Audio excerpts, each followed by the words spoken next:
Welcome to Conversations with a Wounded Healer. I'm your host, Sarah Bueno. I'm a psychotherapist, teacher, consultant, and most importantly, a wounded healer, living and working in Chicago, Illinois. And I'm your host, Anne Remy. I'm a counseling psychotherapist, yoga teacher, and trauma specialist living in Brighton, UK. On this show, we interview folks in a variety of healing professions, and we discuss the intersectional journey of healing self while caring for others. But we're not just focused on individual healing, but also healing on the collective level, from white supremacy, late-stage capitalism, and the patriarchy. Thanks for joining us. Hey, Sarah, guess what? Chicken butt? It's my birthday. Wait, not in this episode. Yeah, the second episode releases on my birthday. I moved it. Oh. I'm sorry. I'm so excited. Well, but your birthday is next week, and you're not going to be here with us because that's going to be a BOPO episode. I'll no longer be with you. Okay, well, it's almost my birthday. Almost then. your birthday, which, I mean, Yay! shouldn't it be the whole month anyway? So I do birthday week, which often... just a week, okay. Well, it often extends into birthday month, which appalls my British partner. Ridiculous. How dare I take so much space to celebrate myself? No. How dare everyone not take so much space? I know. Yeah, that's a thing. The do. Brits and their like properness. Whatever. Quite. Whatever. Well, how are you? I'm great. I would be greater if people went and bought merch to celebrate my birthday. Look Where at you. can they buy that merch? tinyurl.com tinyurl.com/CWH merch. Yes. Lots of fun stuff there. And I would be even greatest if people rated us and reviewed us, which they can do at ratethispodcast.com/wounded healer. Boom. Yes. I did that from memory. We would just love you to do that. It would be so nice. It would be so nice. And you can also join our Patreon, which is patreon.com/convos with a wounded healer to get exclusive conversations. That's true. And yeah, We've gotten deep on a couple of those. we sure have. There's a therapy session that you did on me. It's true. I narmed You you. narmed me. Mm-hmm. And it was Sounds so good. beautiful. It was great. It was so great. We had that like boom moment. Yep. Yes. I cried. Pretty sure I cried. I think you did. Which, to be fair, is not Right. that hard at this point. But, you know. So it's if you all right. want to see Anne cry, join us on patreon.com. Or watch Ted Lasso with me and I'll sob next to you on the couch. That too. That's my favorite. Welcome back for part 2. Part 2 with Trace. And this is where we dig into spiral dynamics. So Yes. if you haven't listened to Trace's intro episode, you don't necessarily have to. But what might be helpful for you is Anne and I did a little bit of kind of like breakdown of Anne's reaction to Trace and like what that brought up in her and all this sort of stuff. And so I don't know how you felt about part 2, given that Trace gave you a reaction in the first place. Do you want to share? Well, here's the thing. By the time we got to the spiral dynamics bit, where we kind of ended with the intro last episode was that maybe Trace is not the messenger for me, or at least in this sort of iteration of me meeting Trace. And I think one of the things that I have learned working with you, Sarah, because you and I don't agree on things. Not every single thing. Well, no, we agree, I think, largely on values and general, like, large concepts. But I think you and I get to those concepts in different ways. That's a good way to say it. Mm-hmm. Yeah. And so I kind of went into the spiral dynamics bit with an open mind. So anytime you are introducing a concept to me, I don't immediately go, oh, here comes one of Sarah's like woo woo, you know, I don't do that. Yeah. Which that is growth for me. Good Okay? job. So I came into it with like maybe this could be something that really lands for me, but also knowing that like it could not be, and it could just be a language and a methodology that works for some people and may not work for me. So I kind of went into it with that. And that's mostly where I came out with it. Like, yeah, this is interesting. I don't think I will be taking any classes in spiral dynamics I'm anytime soon. a little devastated, but okay. It didn't, I didn't have a strong reaction to it, which I think is saying something. I think that's good, Yeah, probably, I that you didn't have didn't a have strong reaction. negative reaction. Yeah, I wasn't like, oh God. It's a language that I respect, works for a lot of people. I don't think this is going to be the language that works for me. Yeah. And I was kind of able to separate what was going on with my reaction to Trace from the spiral dynamics. Mm-hmm. Yeah. Mm-hmm. Yeah. So, well, two curiosities come up for me around that. And one of them is, as we talk about in the episode, that like wounding in certain places on the spiral can, and I like, this is the hard part, because there is no part of me that thinks I am more evolved than you.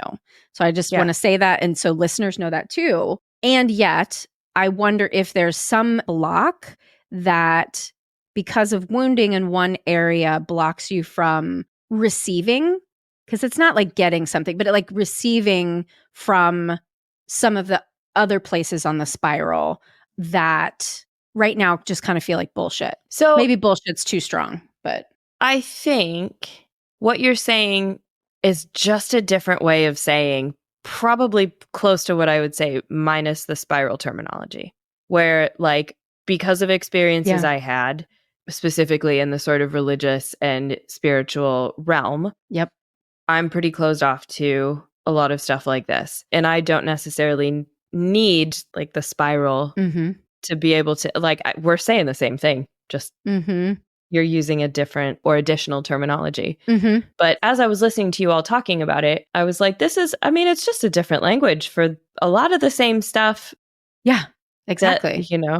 That I just finished my master's degree in to boost myself up a little bit. Yeah. I'm still proud of myself. But yeah, it's all different languages for the same thing. Right. It's another model of human development. Yeah.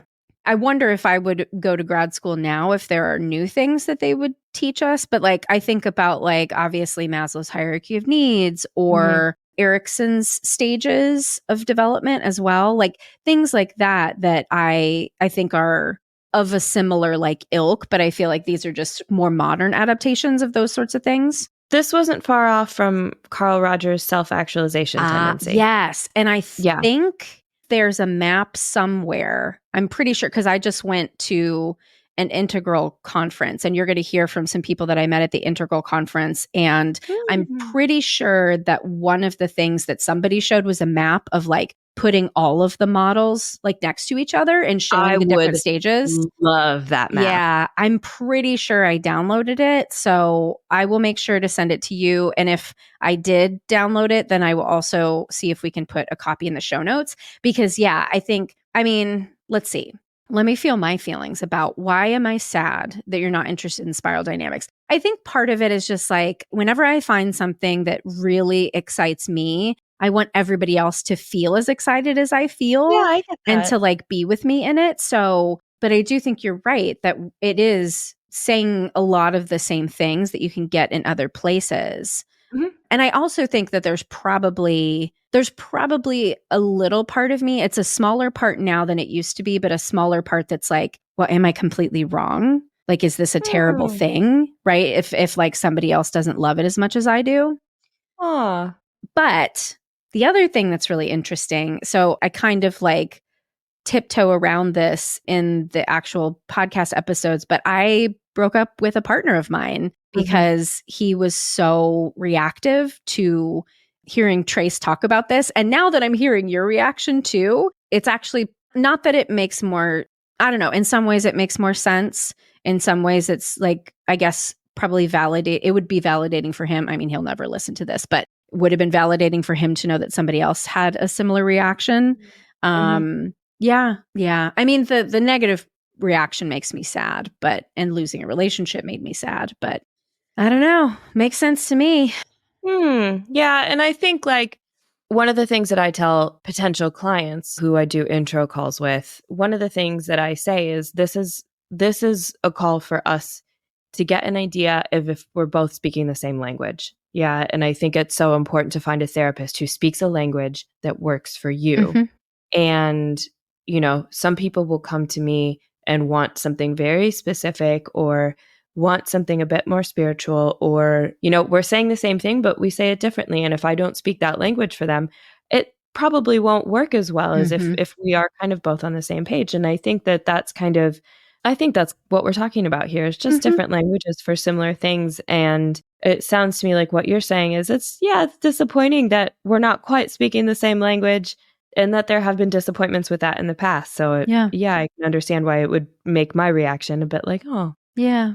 Yeah. But also not surprising. I mean, when I was listening back to it yesterday, I was like, oh, yeah, Anne's going to bristle with that. Anne's going to bristle with that. So at least I know you well now. yeah. And look, we're both coming closer to the middle of whatever it is. Yeah. Right? Yeah. Whatever that is. Yeah. All right. So if you didn't hear the last episode and didn't hear Trace's intro, let me tell you again that Trace Bell is an integration guide, transformational coach, and cultivator of emergence. He's passionate about the intersection of consciousness and systems change and co-founded a nonprofit called Holon Institute that's dedicated to helping people heal the separation from themselves, each other, and nature. So please enjoy myself and Trace Bell talking about spiral dynamics. Are you a therapist stepping into a leadership role for the first time? Or maybe you've been in a leadership position for a while, but you're bumping up against new struggles. It's a transformative journey and one that can be deeply rewarding, but also filled with unique challenges. Many therapists find themselves in leadership positions because of their exceptional therapeutic skills. Yet leading, supervising, or managing others requires a whole new set of competencies not typically covered in graduate school. Our Authentic Leaders group is here to help you become the authentic and wholehearted leader you aspire to be. And we believe that the journey is best undertaken with the guidance of experienced mentors alongside fellow learners. The next cohort of Authentic Leaders will run November 2024 through June 2025, meeting once monthly on Fridays for 90 minutes. We'll also have some additional opportunities for connection and support along the way. Join me in this journey of self-discovery and leadership mastery, where you'll enhance your leadership skills and forge meaningful connections with fellow therapists committed to their own growth and the betterment of the therapy field. www.headheartbiztherapy.com/authentic-leaders-group. Well, I'm cracking my knuckles, getting ready. Let's talk about spiral dynamics. Geek out. Yeah, this is going to be a longer episode because we had so much to talk about. And I want to introduce people to spiral dynamics in a little bit more formal way. I've been peppering things into other interviews, but let's dig into it. Yeah, let's go. This is going to be fun. So should I start with just kind of a description of what it is? Yeah. It feels like that would be most helpful. So spiral dynamics is a human development model. Some people refer to it as a psychological development model. Some people refer to it as a consciousness development model, which I think some people kind of intuitively understand what a consciousness development model is. And some people are like, what the hell is that? So I prefer to just use human development model to describe it because I think that is sort of the most kind of neutral name for it. Spiral dynamics was a model developed by some developmental psychologists in the 70s and 80s, Don Beck, Claire Graves, Christopher Cohen. Don Beck and my dad were collaborators for a while. So I grew up knowing Don. And it maps the evolution of the human species through specific stages. So the theory that spiral dynamics posits is that evolution actually happens in these distinct stages that increase in complexity and nuance. And we can look at the history of the human species and the history of human consciousness and actually see our evolution and trajectory as going through these specific stages. So spiral dynamics maps how groups of people grow. So most broad is the evolution of the human species, but we can also see countries go through these particular levels of development. It also maps how individuals grow throughout their lives. So we can see people from their birth growing through these different stages. So it's a very interesting and fascinating meta model that maps just sort of the evolution of the psyche itself, both individual psyches and collective psyches. at the same time. It's a very complex, I had to add this disclaimer, it's a very complex model in a lot of ways. And for what it maps, it's also very simple. So I don't, like, one of my favorite quotes is that all models are wrong, but some are useful. So with spiral dynamics, I don't think that it maps all of growth perfectly, but I think it gives us some very helpful patterns and trajectories that we can learn a lot from. So in my work, when certain people sort of attach to spiral dynamics as like an absolute truth or something that, you know, lines up with reality perfectly, I'm always trying to warn them of like, hey, just ease up a little bit, like just use this as a way to kind of see patterns and see overall kind of trends rather than a direct description of how growth actually happens. It's just like anybody like will misuse astrology or the Enneagram or the Myers-Briggs, right? Like if you are clinging to a modality or a model, like that's not how we do it. We have to hold them loosely and lightly and let them flow in and out. Absolutely. Absolutely. So well said. And what was so groundbreaking for me about spiral dynamics, and I think what was so groundbreaking in the way that my dad and I taught it on that podcast series, and then I started teaching it to people and organizations, was that I really see spiral dynamics as a tool for integration, because each stage in spiral dynamics, I think, is saying something incredibly important and profound about what it means to be human. Yeah. And I believe that these stages that humans have developed through, we can actually view them as like spaces within ourselves. And each stage/space has a healthy manifestation and also has an unhealthy manifestation. So when we can start to understand this model as a way to look at how these spaces are showing up in a healthy way within us and how we can embody more of the health of this particular stage, also look at the ways that maybe the unhealth is showing up in us and use that as a way to heal trauma and heal our relationship with some of these stages and some of these aspects. That's where I really took to spiral dynamics, and that's why I use it in my work, is because it's been such a powerful integration tool for myself. And I've also watched it be like really, really helpful and illuminating and a powerful integration tool for a lot of the people I work with.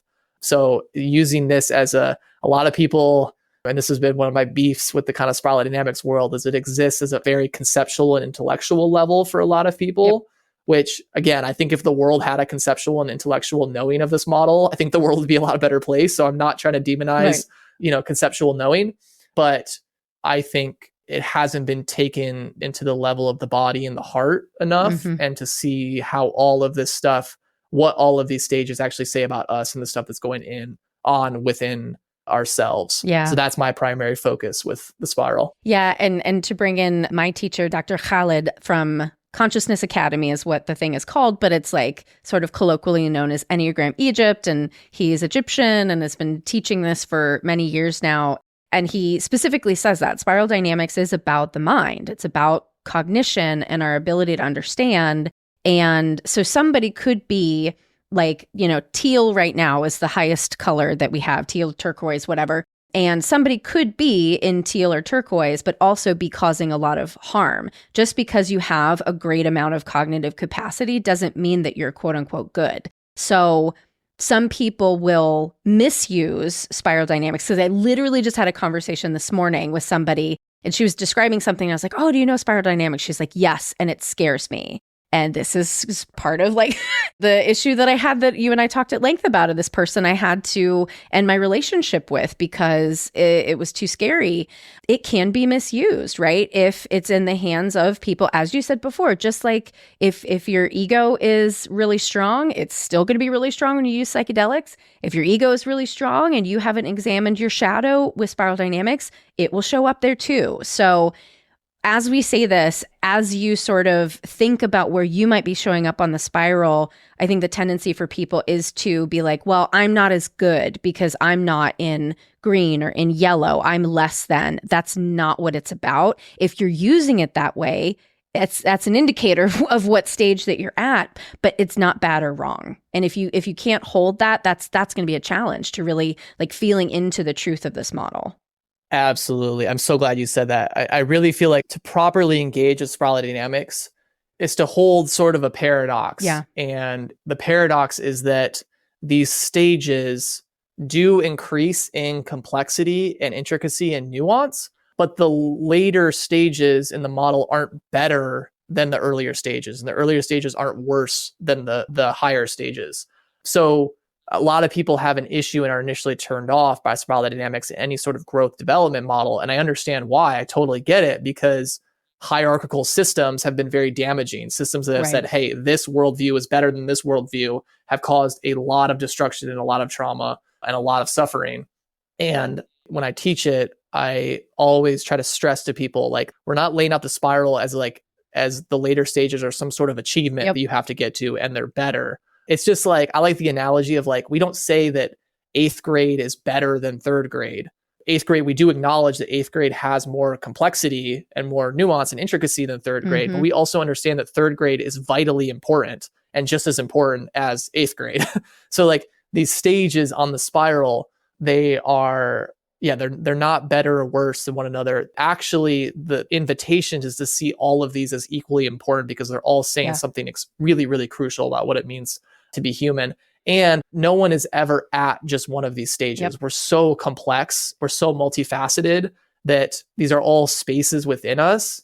And there's lines of development in developmental theory, which is, we have a emotional line of development, we have a cognitive line of development, we have a moral line of development, and we develop at different rates in all of these specific lines of development. So just like you were saying, there could be someone in stage teal, which is the highest stage mapped in the spiral, and they could be doing a lot of damage because they haven't developed in their moral line of development. So understanding that, like, growth is very, very, and the human psyche is very, very complex and multifaceted, and there's a lot of stuff going on. So when people label someone at, oh, this person is only stage blue, it's like already they are viewing the whole thing way too myopically. It's way more complex and intricate than that. Yeah. And I think that the way that therapists can utilize this, like, I actually have a beautiful example of one of my clients, I won't tell too many details, but conflicts with her partner. And when she was describing it, I was just hearing the spiral. I was hearing the partner was really embedded in blue, and like, this is just the way you do things. We have rules and we follow them, and that is that. And she is coming from a more green, like, well, but emotions, and there's feelings, and there's equality, and there's all this stuff. And describing the spiral to her felt so validating, because it helped make sense why he wasn't able to hear her, and for him just sort of getting like stopped at this like obedience sort of place.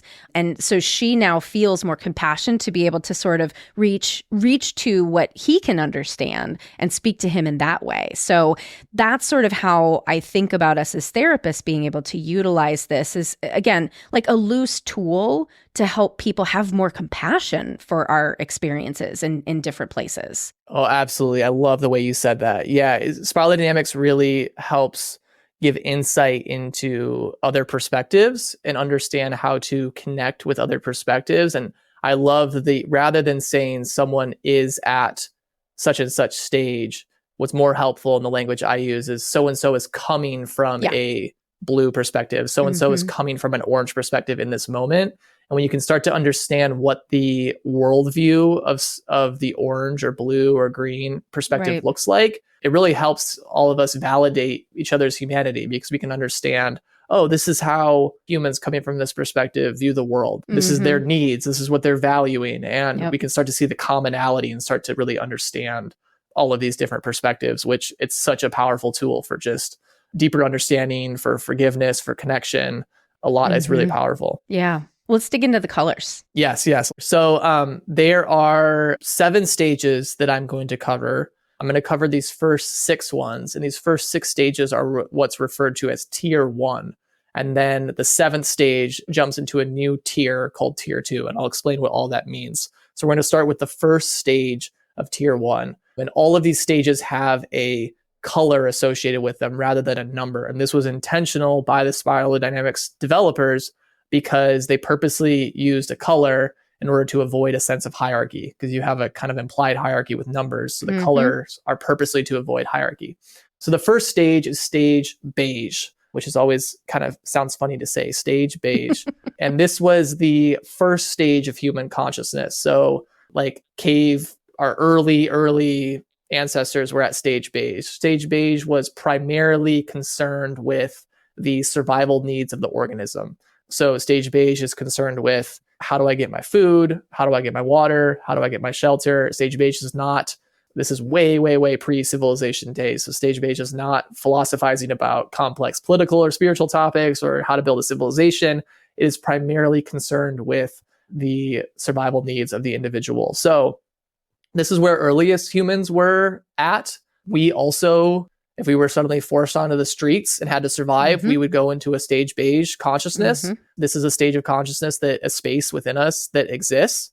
How my partner and I teach stage beige is we even kind of like zoom out a little bit more and teach that the health of this stage is our ability to take care of our bodies and be attuned to our needs, and to healthily take care of all of our body needs. So getting proper movement, getting proper nutrition, getting proper emotional release. And then the unhealth of beige is when we are neglecting our body's needs, or we're neglecting the cues of our bodies. And so already I love stage beige, because stage beige in a lot of spiral dynamics circles is kind of an afterthought. It's like, hey, this is where the earliest humans were. These was cave people. Like, this isn't interesting to us. Let's jump to the higher stages. Yeah, it doesn't matter. But like, when we look at our culture, like the neglect of stage beige is viewed as like a badge of honor in a lot of like work cultures. Yep.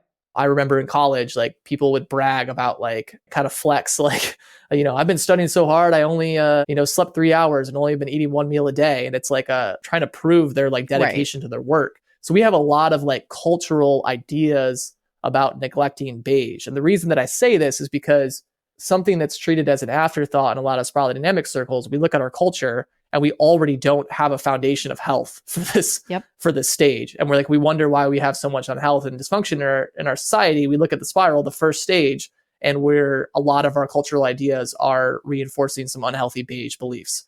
And so like our work, when I would bring spiral dynamics into organizations, we would start with stage beige of like, hey, can you guys are doing back-to-back meetings. How about you schedule like 5 minutes here to go take care of your beige needs? Yep. So already we see that like all of these stages are super important. And when we don't have a healthy foundation of stage beige, when we're not listening to our body and attuned to our needs, it can create dysfunction in a lot of different places and in all of these next stages that I'm going to list, because our foundation is out of whack. And then second stage is stage purple. Stage purple emerged, it's estimated around 50,000 years ago. I mean, this is a rough estimation. And stage purple is when humans start to form tribes and clans for the first time, and an animistic spirituality and a belief about the universe. So stage purple is when humans started to believe that there were animistic spiritual forces behind all of the different elements in their environment. So there's a moon god that makes the moon come out at night. There's a sun god. There's a rain god. And stage purple believed that the primary orientation should be appeasing these forces so that we're rewarded by them, and our environment is more conducive to our survival. And so stage purple has a deep belief in the mysticism of nature and has a very mystical connection to nature. Stage purple is all about having this deep connection to the kind of wonder and awe of the universe. So the health of stage purple is this curiosity, this wonder and awe, this intuition about how mysterious and grand life really is. It's about this connection to nature, where a lot of what our culture is missing is these healthy purple elements. We have systems that actually, like our education system, actually conditions the healthy purple out of children. Mm-hmm. I think a lot of our evolution in the next century is going to come from reclaiming healthy purple wisdom and a lot of these healthy purple elements that we've lost, because stage purple was really the origin. This was really the introduction of spirituality into the human experience. We had religion come in stage blue, which is in 2 stages, that kind of institutionalized and standardized this original animistic spirituality that was humans' first experience of spirituality. Now, the unhealth of stage purple is we see in this sort of feeling of fear towards the universe and this feeling that somehow these forces are against us. Stage purple can have this sort of feeling of victimization, that we're somehow, if we don't do the right things, we're somehow a victim of the forces in the universe. So like a classic modern day example of this is like when, people talk about like the stock market or the market as being like, it's just this like amorphous force out there that they're at the whims of. I find that kind of a funny, like, you see some of the unhealth of purple kind of showing itself. For a lot of people that I work with on the spiral, stage purple is one of the main stages that they are really consciously trying to integrate because they grew up in a particular religious environment that told them that their spirituality had to look a certain way and you had to go through intermediaries in order to access the divine. And stage purple is very freeing for a lot of people because stage purple is all about our own authentic spiritual connection to nature and to the universe and to the interconnectedness and to the grand mystery that is this whole thing. And for a lot of people, like reintegrating their stage purple and finding their like own unique spiritual connection is some of the most powerful work that they're doing. And let me throw in here, because one of the things that's been interesting in Dr. Khalid's class is, so I did an assessment that sort of shows like, what's going on in the spiral. And I think this came from Ken Wilber, the idea of addictions and allergies to stages. Do you know about this? Okay. I'm not familiar with Ken saying that, but I want to hear more about this. Okay, yeah. So, I mean, it's basically what you're saying of like we've rejected or we've integrated, right? And we haven't mentioned yet the transcend and include, which is so important, right? So, essentially, if we are evolving in a healthy way, we're transcending the stage and we're including like the gifts from each stage. And so when I did the assessment, I found it really interesting that I had a, not like crazy amount of allergy to purple. Like, it's just like it sounds. Like addiction would be I'm clinging to it. Allergy would be I'm repelled by it, right? So there was a significant amount of allergy to it. And one of the components that Dr. Khalid talks about is that purple is also family. So for me, that made a lot of sense that family has always been the F word to me. And I generally don't like to think about, being with my family. And, those who've been with me for a while, why. Just go back to the older episodes. And so for me, learning how to, I can even feel myself sort of like pushing away when I think about like integrating my relationship with family and like, what does that mean? I hate it. But he said that's one thing that I could do to sort of help prepare me for whatever next level of evolution I might be heading towards. Oh, super interesting. Thank you for sharing that. Yeah, because I hadn't even really thought too much about how core family is to stage purple, and that could be a potential reason people were, I call it, there's, you just mentioned transcending and including when we're growing in health. I also talk about transcending and repressing, where we transcend to another stage, but we repress all of the stage before us, which is the reason why I believe our culture has a lot of dysfunction and unhealth in it, is because we've so repressed a lot of the essential learnings from these previous stages. Right. We've transcended, but not included. Yeah, absolutely. Yeah. And stage purple is the introduction of these like tight-knit tribes and clans. And for a lot of us, that's a source of wounding because we didn't have a loving clan and tribe like stage purple tribes and clans were for the most part. And like that's the allergy to stage purple because of that. It makes a lot of sense. Yeah. So as we're already seeing, I mean, the spiral, just exploring these stages, we can already start to see our relationship to them. Do we gravitate? Do we have an addiction to it? Do we have some sort of allergy to it? What material is that bringing up for us? What stuff is that bringing up to be healed deeper and integrated? Yeah, I love it. We're already like seeing how powerful this is. Yep. So third stage red. So stage red comes after stage purple. I forgot to mention the names for these stages. I have names. So stage beige, the first stage, I call the survival stage. Stage purple, I call the magical stage. Stage red is referred to as the power stage. So stage red is when historically, developmentally, the ego really starts to develop and the separate self is developed. Before stage red, it's theorized that the human psyche hadn't developed to the point to really be able to have a clear distinction between what its self was and what its not self was. Stage red is when this self and not self is introduced, which came with a lot of destruction and a lot of bad, and also some gifts and a lot of good. Yeah, we talk about communion and agency. Basically, the stages will sort of go back and forth between those. Yes, absolutely. The stages flip from being more individual focused to more communal focused. So in stage beige is a very individual focused stage. I'm only concerned about my own survival needs. Stage purple is a very communal focused stage. Now we have stage red, which is a very individual focused stage. Thank you for bringing that up. So stage red is the introduction of leaders and people taking power. So stage red is the emergence of groups and clans where there's one person who has consolidated the power, because humans started to realize that they could have this autonomy and self-expression and independence that wasn't possible in stage purple. Stage purple did not have room for the individual expression of some of the people in the tribe. And stage red was this realization of, oh, I have an autonomy and I have my own things that I want to express. And I, as an individual, can have my own free will and exhibit that free will. So stage red historically is when you started to have leaders taking power and kind of consolidating, like and having feudal a whole times is what I always think feudal of. times. Yeah. Having a whole kind of group of people around them. So this is the introduction of leadership. This is the introduction of hierarchical structures. This is really the introduction in a way of power into the human experience. So to start with the unhealth of red, there's obviously a ton of unhealth with red. There was, war, violence, suffering, brutality, oppressive systems. But the way I see red is that red was really the introduction of the gift of autonomy and free will into the human experience, which I really believe is a gift. What we choose to do with that gift is up to us. So one example of healthy red that I see is like any artist or any person that's putting their work out into the world requires healthy red, which is, courage, bravery, the ability to express what their individual wants to express, having a sense of autonomy, acting on that free will, having that healthy power. I really believe that healthy red is a power that inspires and uplifts others.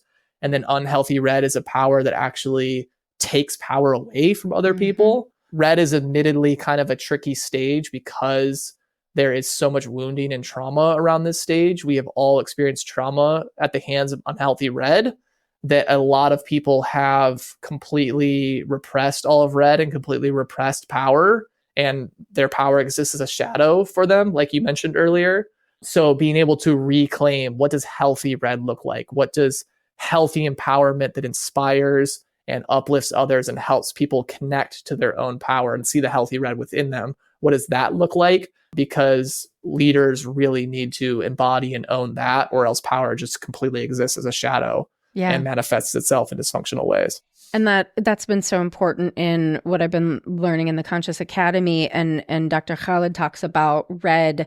Red tends to lend itself to a lot of violence because that's the easiest way to get power over someone, is to be violent, to oppress them in that way. And so because most society is hovering somewhere between blue and green, there's a lot of villainizing of red in and of itself. And because in modern times, we generally only see the negative expression and we don't really look for this healthy expression. Because he was saying a lot of criminals are sort of operating from that red space, right? I mean, it's really linked a lot to beige, right? How can I survive? And I'm going to do whatever cunning things I need to do in order to, make sure that I can survive, which if we really think about like those motivations, like that's really pure. And that's a human experience that anyone would have, if they're backed into a corner enough. So that healthy expression, like being able to tap into that, especially as we'll talk more about this once we get to green, but he talks about green having a significant allergy to red,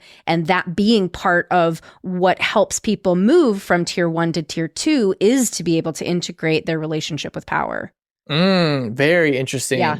I love hearing that. Mm-hmm. And I've seen that too. I've seen people that are in, coming from a stage green perspective, the red component is so crucial. Yeah. And that sometimes is like the missing piece before they can really come from a tier 2 perspective. Yeah. And it's probably a conversation for another day, but like a lot of the unhealthy red in our society it's not the human's fault as much as like the systems that create the conditions for unhealthy red to be like the most sane route for them. Exactly. Crime is a product of poverty, or a result of poverty. And like our systems, poverty is a choice by our system. Which puts people into their beige, right? Yeah, exactly. Puts people into their beige. So like we can start to see the manifestation of a lot of these colors and these stages are because of inadequacies and inequalities in our systems, because our systems aren't functioning optimally. So like when we start to look at crafting new systems over the next century, I think spiral dynamics is a really powerful tool of like, how can we create systems that incentivize and promote the healthy expression of these stages and don't create the conditions that lead to the unhealthy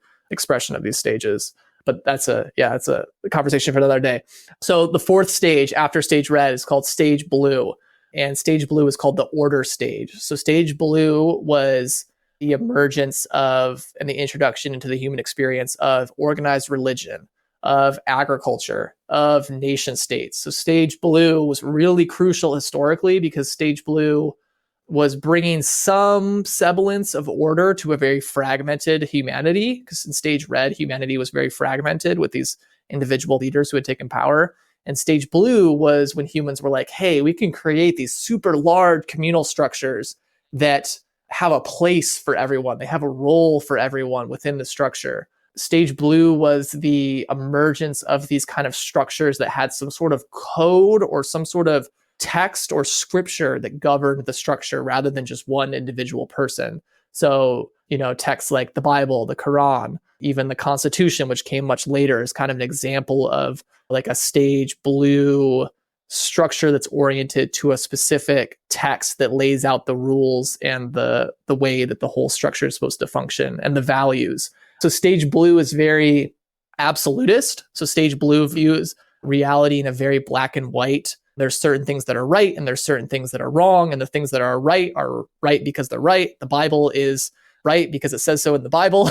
I have a very funny story to tell about this when you're done explaining the stage. Okay, awesome.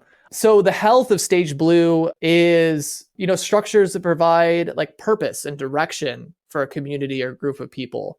I see in like modern day churches, you can see both the health and the unhealth of blue. Like you think, what do people get by going to church? A sense of community, a sense of connection. They might have a role within the community or the church where they have like a purpose or somewhere to direct their efforts. And then we see the unhealth of blue in the very dogmatic, separation-based thinking. There's believers and there's unbelievers. The believers are going to heaven. The unbelievers are going to hell. It creates a very like us versus them mentality. And there's a lot of tribalism in unhealthy blue. So a lot of people that I've worked with have been very wounded and traumatized by their stage blue upbringing. Yep. And for a lot of people, part of their growth journey is going back and integrating healthy blue and seeing what did they receive in their environment that really was beneficial and how can they make peace with that, integrate that. Some people emerge out of stage blue environments and just completely throw out all order and structure and their lives kind of have this chaos to them and they almost are just always floating in the wind. And it's really, really powerful and healing for them to go back and integrate order and structure into their lives. So this is a very interesting stage because we're now in the developed world. It's for stage beige, stage purple, and stage red. The previous three stages are what's referred to more as the center of gravity stages, where a lot of people are born into environments that have these stages as the center of gravity. So kind of the dominant way of thinking and orienting to the world. So I find that these later stages become more relevant in people's direct environment. And obviously stage beige and stage purple and stage red were manifesting in different ways. Yep. But like a lot of the ideology and the kind of ways of thinking about the world were determined by these next stages. So it becomes a little more influential and impactful in my direct work with people because they grew up in these waters directly. Yeah. Khaled basically says like up to red, those are all stages of the past. And then blue forward are stages of the present and the future. And specifically just thinking about like transcend and include in blue, thinking about folks who may not have included the positive side of the healthy side of red, then becoming leaders in a church and causing tons of harm. So the funny story I wanted to tell is a conversation I had with a person who shall not be named, but they were talking about, this is a teenager, by the way. So I also realized that this sounds a little disparaging because I'm trying to have an intellectual conversation with a teenager, but they were talking about like gardening and stuff and like squishing bugs. And before they were talking about like, being super Christian. And so I was kind of being a shithead and I was like, but if you're killing bugs, that's not very Christian. And they said, I'm a dick. It's fine. And they said, God has dominion over all of the plants and the animals. And from my like greenish yellow lens, I'm hearing that and I'm like, oh, that's why we're in a climate crisis. Like it hadn't occurred to me because I've been so far removed from that evangelical way of thinking. thinking that, oh yeah, that's how we got into this in the first place. So I started trying to invite a little bit more sort of constructive thinking around it. And instead of hearing an invitation to discussion, they just heard that I was saying that that was not in the Bible. So they looked it up. They're like, see, it's in the Bible. And if you said something wrong, I have to show you that it's here in the Bible. And so you're wrong because it's here in the Bible. And it was just, thank God I knew about the stages at that time so that I could understand like the way of thinking that was happening. But it fucking triggered the shit out of me too at the same time. And that's a whole other thing it's all my family stuff, right? Like my family was very, very blue, very much like this is, Jesus said it, this is the way we do it. If you don't do it, you're going to hell and all that. You're bad, you're wrong. But it was just such a funny example of, of like this demonstration of pure blue. It's in the Bible. God says it. This is how it is. I get to kill bugs. Yeah, isn't it amazing? I mean, I think this is one of the many reasons Stage Blue is so helpful and illuminating for people is because like when we have conversations with people coming from a Stage Blue perspective, and we hear the question begging that their arguments have of like, it's true because it says it's true. It's true. Like Stage Blue helps us understand that like that genuinely is like sound logic to them because it's a particular perspective that just views things. It's an absolute way of orienting to life where there's absolute truths and there are falsities to them. Right. And I think Stage Blue I've seen it be freeing for a lot of people because it's helped emotionally, almost kind of emotionally detach them from the cycles that they would get caught in from arguing and talking to people coming from a blue perspective because it would just drive them crazy. And it's like, just understanding that's a Stage Blue perspective and this is the way that it functions. Right. Like, it just helps you kind of like step out of like, because otherwise it can kind of make you go crazy. Yeah. I mean, the tragic thing is like how much of the world is operating from,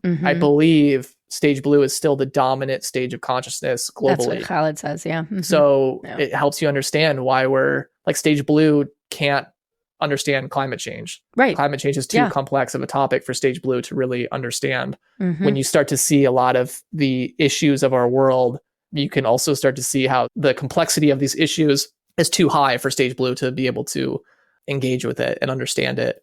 And the work is really helping people who are at Stage Blue just move into healthier Stage Blue and trusting that they move and develop as they move into more health. And I mean, I've worked with so many people who have deconstructed and left Stage Blue environments. I mean, a lot of people are, especially in this information age right now, more and more people are leaving Stage Blue environments. And that's very promising because people are growing and evolving their perspective from this particular kind of absolute perspective. Yeah. So speaking of moving to new perspectives, we have Stage Orange, which is the 5th stage. Stage Orange is super, super interesting. Stage Orange is called the logic stage. Stage Orange really started to emerge maybe around 600 years ago, but really became a dominant stage of consciousness with movements like the scientific revolution, the Age of Enlightenment, some of these really powerful philosophical and intellectual movements, or when Orange really started to make itself known. And when the power started to move from the church to science is when you started to see them move from Stage Blue to Stage Orange. So Stage Orange is the introduction of logic, of critical thinking, of critical analysis, of the scientific method. Stage Orange was incredibly empowering at the time because what Stage Orange said is that, hey, no longer do you have to just believe whatever the church is saying is the truth, because before Stage Orange, it was just whatever the church, whatever the power structure said, it was just that was the absolute truth. There was no questioning it or sort of analyzing it or finding evidence for it. It was just that's the truth because it's the truth. And Stage Orange was like, hey, there's actually this method that we can go out into the world and investigate the world with and actually form conclusions based on this thing called evidence. And Stage Orange was incredibly empowering for the individual. Threatening to the church. And super threatening for the church. And if you think about like how crazy of a development this thing called science was and the scientific method is, it's like, hey, we can actually like go out and observe and analyze the world and collect evidence from the world and then form theories and ideas and ways of thought based on that. I mean, it was like it almost, in a way, kind of like democratized knowing in certain ways, which was huge historically. So stage orange in its health is being able to use logic in a healthy way, critically think about things, gather evidence to support your conclusions. I see stage orange in like being able to research stuff, being able to compile different perspectives and find truths by compiling different perspectives. And just the health of logic and rationality, and the way that logic and rationality makes our lives better, is where I see the health of orange. The unhealth of orange is that orange, when it starts to view everything through the lens of logic and rationality, it can start to dismiss anything that doesn't exist within that lens. And so orange falls into what's called the pre-trans fallacy. And this comes from Ken Wilber, where Ken talks about how there are levels of development that go from pre-rational to rational to trans-rational. Trans-rational is a level of development that actually transcends and includes the rational domain. And where orange gets into trouble is orange will label anything that's trans-rational as automatically pre-rational. That's why they call it the pre-trans fallacies. Anything that's not rational, it says is archaic, magical thinking, primitive. So we see people that are really coming from a stage orange perspective can sometimes just instinctively dismiss any talk of spirituality or any talk of anything that appears like mysticism to them, because they're automatically just labeling it as a like primitive, kind of archaic, like very simple-minded way of looking at the world, when there is the existence of a trans-rational spirituality, a trans-rational mysticism that includes, it's actually grown through the rational phase of development, and it transcends and includes rationality. So stage orange, I mean, I could talk about stage orange for a while, because stage orange really, I think, is the most important stage if you want to understand our world today, because in the US, most of our, in the US, in the Western world, thank you, in the Western world, stage orange is the dominant center of gravity. So our system, this capitalism, was a very stage orange invention. The United States has a very stage orange center of gravity. If you go to conservative areas, it's like a stage orange leaning very stage blue. Yeah. If you go to liberal areas, it's a very stage orange, stage green. Like I think about where I live in the Bay Area. The Bay Area is very progressive in a lot of ways, and stage green, the next stage, really, like, a lot of people believe its epicenter was the Bay Area, but the orange ideas about tech like dominate. There's a lot of like kind of liberal and progressive and stage green ideas, and it kind of has that feel. But really, if you want to understand the dominant thought and philosophy in this area, it's Silicon Valley, and it's the stage orange perspective on exponential growth and tech and all the issues that we're seeing right now. So our current, in the Western world, our current collective evolution, I believe, is moving out of stage orange and into stage green and into tier 2. And I believe the shift that we're really seeing in our lifetimes is the story of stage orange, that reality is something to be controlled and can be understood completely by science, and that our humans are ultimately just these meat sacks whose brain is producing consciousness, and we're ultimately individual beings that kind of exist in a universe that's indifferent to us. That story is really breaking down in a lot of ways, and a lot of people are no longer believing in that story and looking for something else. And our systems have also been created by that story. So what we're witnessing right now is the breakdown of a particular stage orange orientation into life. And I believe that these next stages give us a lot of insight into what it is that we're growing into and where we're all going. And speaking of the transcend and include, one thing that was really interesting in this assessment that I did is there's basically like a horizon, and then there's a bar either on top or on the bottom or both. And a person who has transcended and included basically has 50-50 on either side of that horizon line. And the newer that you are in a stage, the more you are above the horizon line and don't have any below. And if you're newer in that stage, generally you have more of an allergy to the previous stage. And because we're making a lot of shifts, I think you're exactly right, from this orange to green space right now, green having even more of an allergy to orange, the capitalism, the logic and stuff like that, where there's a potential for us to throw out all of the logic and reason. And I see that a lot in therapy spaces, right? It's like, we've talked about there's like CBT, DBT, those sort of things I think are very orangish, whereas somatic therapies I think are more in the green stage, right? And any somatic therapist is going to tell you like CBT sucks. And any CBT therapist is going to be like, somatic therapy is all woo-woo bullshit, right? So it's very important for us, especially as therapists, to recognize the importance of certain like behavioral techniques that might be important for people, and be able to include other modalities that may be more greenish or yellowish or, moving forward.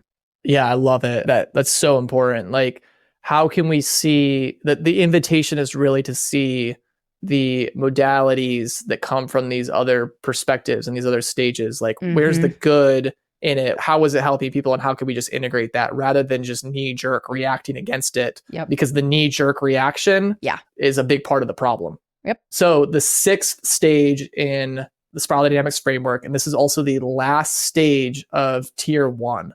So stage green is called the equality stage.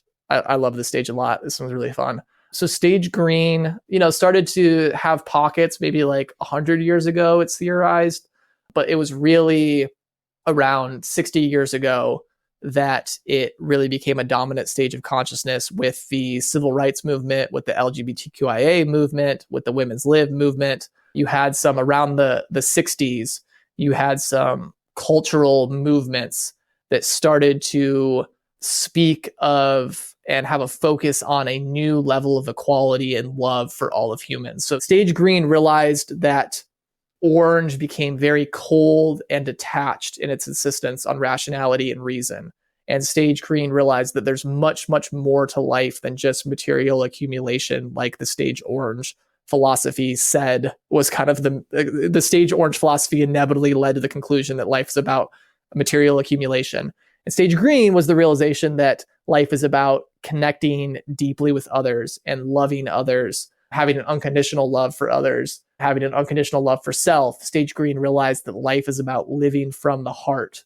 And stage green was this birth of this new consciousness that recognized the inequalities and injustices of our systems. Stage orange was much more world-centric than stage blue was. Stage blue is referred to as being ethnocentric, which means I'm only concerned about my own tribe, which is why it had very absolutist us versus them thinking.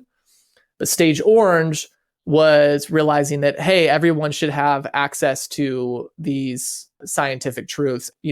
It still excluded people of color and women. It wasn't actually focused on everyone, but it was at least a little bit of an increase in caring about the world.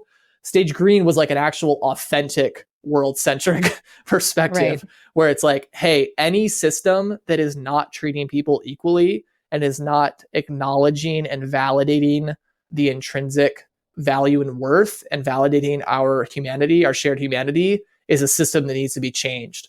So stage green was like so important for birthing these movements and this new consciousness that was aware of the damaging effects of our systems and the damaging effects of advertising. And stage green is just a really, really important stage, and that it birthed a much deeper care about the world and about nature and about animals and other beings. The health of stage green, I feel like, is pretty apparent in that it's this orientation towards the world that's very loving and inclusive and works to really fix the inequalities and injustices of our systems.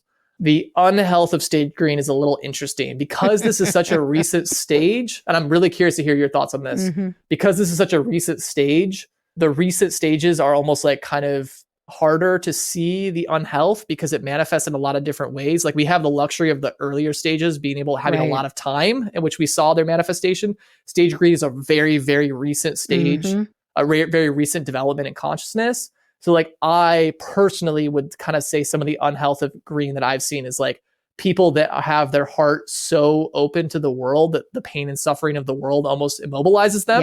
Yes. is an unhealth I see. Stage green could sometimes have, and I've seen this within organizations that are coming from a stage green perspective, stage green can have an inability at knowing when to just make decisions and move on by like stage green organizations needing a consensus from everyone in the organization in order to make a decision, because it's like, well, hey, everyone has to be on board. It's coming from a really good place of like, hey, we don't want to run over anyone and we want to make sure everyone's on board.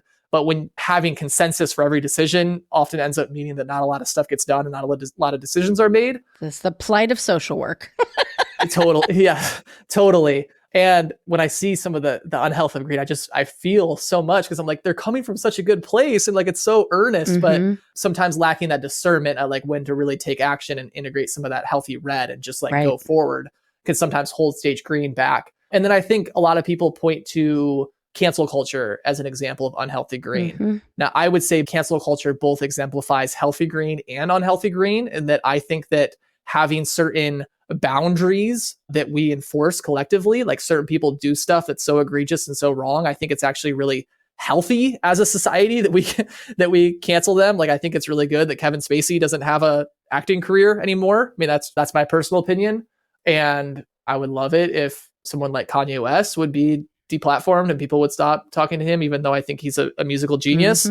So I see there's some aspects of health in cancel culture, but I think we've all recognized when cancel culture can feel a little militaristic and can take people out of context, and it can actually be looking to take down others' careers. You can feel there's this underlying aggression and wounding underneath it, where it's not really coming from being principled about issues. It's actually looking to take out some sort of pain. So that's an example of like unhealthy green that comes from disintegration and from a unhealed stuff from the other stages. Well, I've got an interesting point on this too, that the thing I've been harping about is therapists canceling other people and just sort of what's been emerging in the Facebook groups right now. And so I mentioned this in my class just to see what Dr. Khalid would say about it. And he said his hypothesis would be that actually more people in these sorts of situations are actually hovering more around blue, but they know how to speak green. Yes. And it's this weird blue-green sort of conundrum rather than it being green people behaving in unhealthy ways. It's just like, of course, they don't know how to thoughtfully and mindfully and discernedly use the green language and the green tactics and the green way of thinking because they're in blue. So it becomes this us and them mentality right now. Like, that's what we're seeing happen. I mean, this is probably going to come out hopefully way after this is over, but what's happening with Israel and Palestine right now, the genocide, and people saying, if you're not naming the genocide on social media, then you're bad and you're wrong and you're supporting terrorists or you're supporting like this war. And like, it's not that simple, right? It's like, it's not an us versus them. Just because I'm not posting on social media doesn't mean I'm not doing anything to support Palestinian rights. So it gets a little dicey. Absolutely. That's such a good point. Stage green, I find, can be kind of almost a tricky stage to spot because of what you said of like, because stage green is such a influential stage of consciousness in our culture right now in the Western world. It's not the majority of people in the Western world, but it is a lot of our intellectual and thought leaders and our artists and our actors. So it does have a lot of influence. The stage green vernacular and language is very present, that people coming from other perspectives can use a lot of the stage green language. So there's a big difference between people that are coming from a stage like stage blue perspective and using stage green language versus people who have authentically moved into stage green, right? Coming from that perspective. And that I find people that are authentically coming from a stage green perspective often have a certain level of have a certain level of their heart being open and are really living from that place authentically, which I know maybe these words are like a little vague, but it's just sort of like a feeling when you're with them. You can feel that this is a person who's primarily oriented towards love rather than fear. And that's where I think stage green gets a bad rap from a lot of people, because people see, videos of kids on college campuses yelling on megahorns. There's a lot of stage green is painted in a very negative light by a lot of our media. A lot of that is because it's other stages reacting out of fear to stage green. So I think with stage green, it's really, really important for us to like really acknowledge what like a healthy, authentic, embodied stage green looks like, because it does get a bad rap in a lot of ways. But this is such a crucial stage of consciousness. And our culture in the Western world moving from stage orange to stage green, which I think is going to be happening across our lifetimes. It will radically transform our systems and our way of life in a way that's going to be beautiful beyond comprehension and even what we can fathom right now. Right. So I think this stage is incredibly important. Yep. And lastly, tier 2. Yeah, so tier 2. So the last 6 stages that I just went through were all comprised tier 1. Here's the key thing to understand about tier 1 before we jump into tier 2 is that tier 1, and the reason that there's now a different tier, is that tier 1 is categorized by each stage feeling that its perspective is the only right one and every other perspective is the only wrong one. Yeah. And this is why these stages are constantly battling and talking at each other and trying to convince each other of each other's viewpoints, and why no one ever gets anywhere is because tier 1 is unable to see all of these different perspectives and thinks that their perspective is the only right one. So this is why fundamentalist Christians argue with the atheists and they never get anywhere. And this is why fundamentalist Christians are trying to convert people and they're coming from a stage green perspective into Christianity, and why that, you can just see so many of our culture wars as these stages coming at each other and arguing their own viewpoint. Now, tier 2 is the stage of development that sees all of these stages as necessary and crucial for development. Tier 2 is really defined by systems thinking, which is seeing all of the parts in a system as essential and understanding the relationship between the parts of a system creating the whole. So tier 2 is able to see development as a system and each one of these stages as a particular piece in the system that's necessary for the system's functioning. So tier 2 no longer is trying to push its view on people coming from these stages perspectives.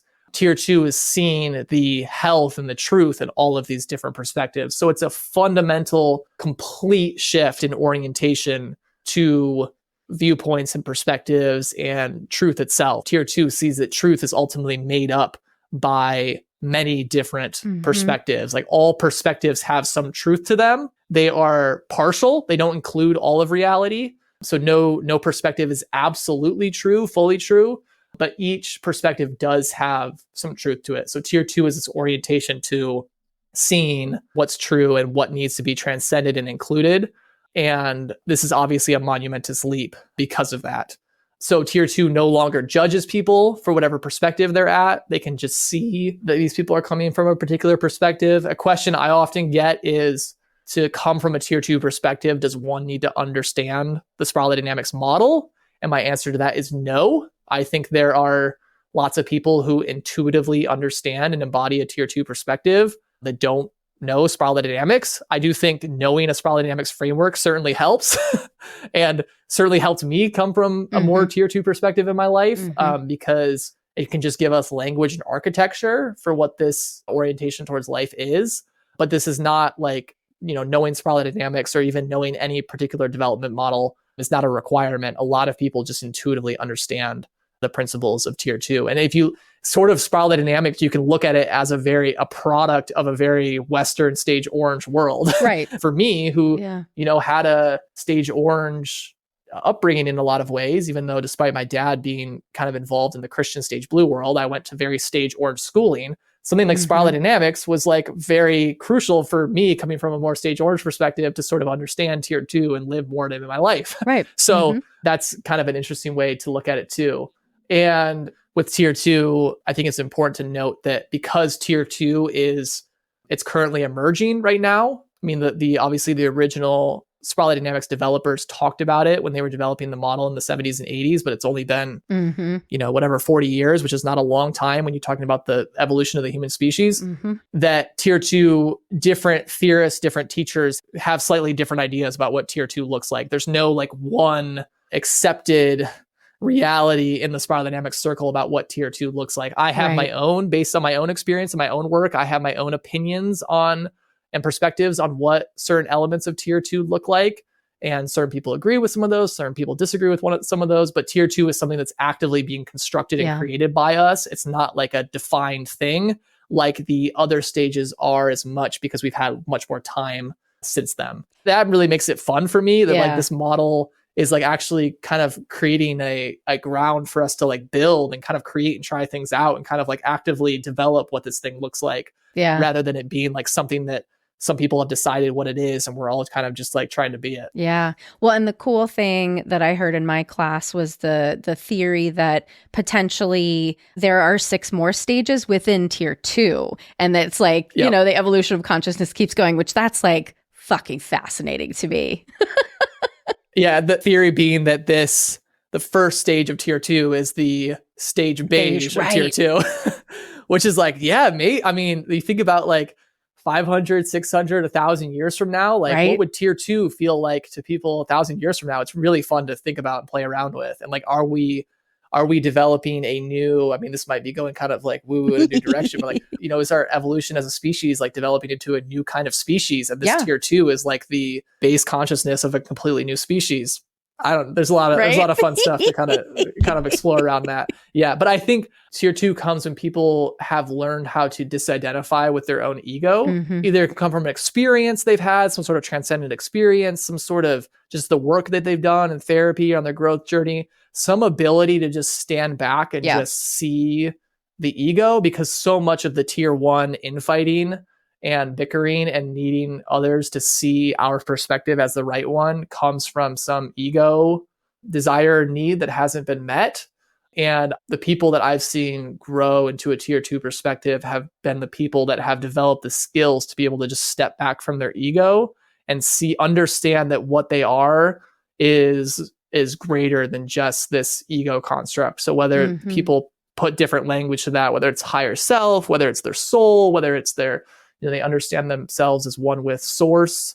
There's some sort of ability to just take a step back and just see the ego and see that a lot of the tier 1 dysfunction comes from the ego not being seen and loved. Yeah. And I think what I'll end with too is, you know, going back to what we said at the beginning, that there's not an arriving at a stage, because one of the things you and I talked about together is I was like, well, how can I get to be non-judgmental if I'm having tier 2 thinking and then I must not be in tier 2 because I'm being judgmental of other people. It's like, we can have the capacity to sort of go in and out of different stages. We come from different stages and different places, depending on who we're talking to and what's being triggered in us and all of that sort of thing. So, you know, if you're hearing like, how do I get to tier 2? Like, you know, I mean, start by meditation and looking at your mind. And that can be a really good way to start developing that ability to have that conscious observer so that you're not just perpetuating whatever the ego is telling you to do. Absolutely. I'm so glad we're ending on this point. I always tell people that tier 2 is not a destination. It's more of an invitation. Yeah. It's kind of like, it's so warpy and kind of like a paradox. Like part of living from a tier 2 perspective is seeing that the goal isn't just to get to tier 2. Right. Part of living from tier 2 is to see that it's an invitation to constantly look and examine and embody all of these different spaces and stages within us, to embody the times in our life in which we're in a more stage beige focus, in which we're not feeling well and we just need to take care of our bodies, to just fully be with the times in which we need to own our empowerment and own our healthy red. And it's not about getting somewhere. It's about an invitation to actually diving deeper into the complexity and messiness and our humanness. So part of tier 2 is seeing that this isn't like a linear hierarchical thing that we're trying to get to. It's more of almost like a descent than an ascent. Yeah. And that's where the work is done. Brilliant. Well, I have loved this time together. Oh, this has been so fun. Yeah, amazing. Thank you so much for being here. And I'm sure listeners will hear more from you, but where can they find you? If they want to work with you, if they want to know more about you, where do they go?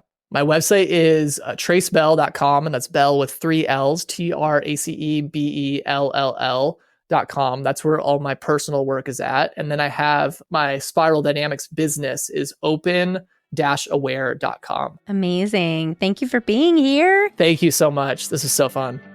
Thanks to our guest for an amazing conversation today. To find out more about today's guest, you can visit www.headheartbiztherapy.com/podcast. You can find Sarah at Head Heart Biz Therapy on Facebook and Instagram. And you can find Anne at Spare Room Wellness or spareroomwellness.com. Thanks as always to Andrea Klunder and the Creative Imposter Studios for editing, to Liam O'Donnell for the album art, and to Ben Mueller for our theme music. Until next time, bye-bye.